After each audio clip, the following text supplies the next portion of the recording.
بسم اللہ الرحمن الرحیم۔ شام کا پہلا سفر۔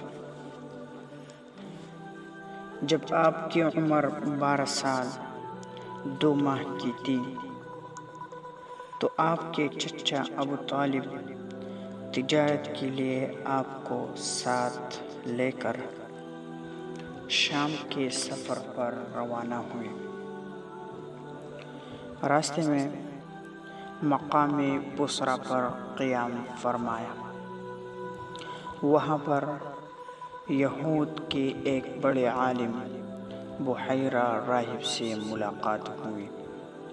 آپ کو دیکھ کر بحیرہ راہب نے پوچھا، یہ کون ہے؟